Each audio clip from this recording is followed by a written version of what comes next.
रामकृष्ण हरी. आज आपण बघा बनवणार आहे पुदिन्याची चटणी. त्यासाठी छान अशी एक जुडी आणली आपण पुदिन्याची. आणि बघा आपण कशी असे पानं निवडून घेऊ. हे मागचे जे आहे ते पानं निवडून घ्यायचे आणि हा पुढचा अगदी कवळा शेंडा आहे बरं का, तो शेंडा काढून घ्यायचा. हे बघा, हे असं शेंडा काढायचा आणि हे असे पानं काढून घ्यायचे. आता आपण पूर्ण पानं काढून घेऊ, शेंडे निवडून घेऊ, भाजीच निवडून घेऊ.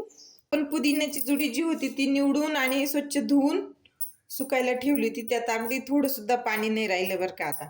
आणि त्यासाठी लागणारं साहित्य, ही आपली ओला लसूणची पात आहे, ओल्या लसणाची पात. ती पात घेणार आहे आपण अशी तोडून छान. आणि हे बघा, हे आपले जिरे, मीठ, शेंगदाणे आणि ह्या मिरच्या. तर आता अगोदर आपण आहे ना मिरची आणि लसणाची पात कांडून घेणार आहे बरं का, निवडून. आणि अशा दोन दोन करून यात टाकून घेऊ. लसूण पण टाकून घेऊ. ही आपली लसणाची पात, हे जिरे आणि हे लागणार आपलं मीठ. हे छान आता आपण असं कांडून घेऊया, त्यातून कुटून घेऊया. बघा, एकदम मस्त असं कुटून घेऊ आपण. आता हे कांडून घेतलं.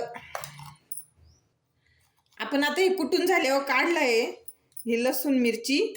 आता आपण हे जे आहे पुदिन्याचे पानं हे असे तोडून ताडून यात घेणार आहे बरं का.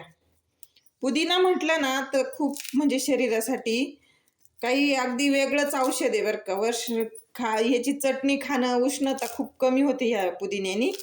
हे बघा, हे असं पूर्ण असं कापून यात टाकून घेऊ आपण. कढई ठेवून तेल टाकले आणि हे आपल्या मिरच्या आणि लसणाची पात टाकून घेऊ याच्यात. आता कमी गॅस करू बरं का, एकदम मीडियम. आपण जो पुदिना कुटून घेतलाय तो पण काढलाय बरं का यात. आणि पूर्ण व्हिडिओ बघा तुम्ही. पुदिन्याची चटणी अगदी हिरवीगार राहण्यासाठी तुम्हाला मी एक ट्रिक सांगते, त्याच्यासाठी तुम्ही पूर्ण व्हिडिओ बघा. हे बघा, हे फ्राय होतंय. पुदिन्याची चटणी म्हटलं ना खरंच शरीरासाठी खूप चांगलं राहतं. आणि आपण ती चटणी महिनाभरही टिकवू शकतो. पाहिजे तर लगेचही खाता, म्हणजे लगेच संपवायची असेल तर आपल्याला अशी फ्राय करायची गरज नाही, फक्त तेल टाकून खाऊन घेता येते. आता हे आपलं आलं, पुदिनाचा पाला. मी आता परत गॅस कमी केलाय.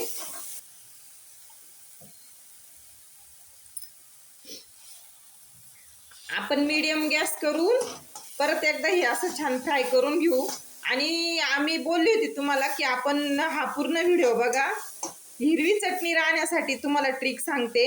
हे जे आपण लिंबू आहे त्यात आपण टाकणार आहे, हे लिंबू थोडं टाकायचं आहे आपल्याला, जेणेकरून आपल्या चटणीचा कलर छान हिरवा असा राहणार आहे बरं का. आणि पूर्ण असं मिक्स करून कमी गॅसवर होऊ देऊ तिला. त्यातलं जे पानसर ओलसर जोपाना राहतो तो पूर्ण कमी होऊ देऊ. आणि कमी गॅसवर असं आपण यात आता शेंगदाण्याचा भुगा टाकून घेऊ. हे आला आपला शेंगदाण्याचा कुटा. आणि पूर्ण एकजीव करून गॅस अगदी मीडियम आहे बरं का आपला. हे बघा, त्यातला असा ओलावा जो राहतो तो पूर्ण कमी करून घ्यायचा आहे, जेणेकरून आपली चटणी खराब होणार नाही. आणि बिना फ्रीजची पण राहते. जास्त ओलसरपणा राहिला तर ती टिकत नाही जास्त दिवस ती चटणी. आणि अशी पूर्ण असं कोरडी केली की महिना 2 महिने आपण ही चटणी वापरू शकतो. बघा, एकदम छान होतीये. आपलं गॅस कमीच आहे. आपली चटणी झाली आहे बरं का. आता आपण आहे ना ती काढून घेऊ. आणि गरम असतानाच डब्यात नाही भरायची, जरा वेळ अशी थंड होऊ द्यायची, नंतर काढायची बरं का. झाली आपली पुदिन्याची चटणी. तुम्ही पण अशी चटणी नक्की बनवा, खा आणि मला सबस्क्राईब करा.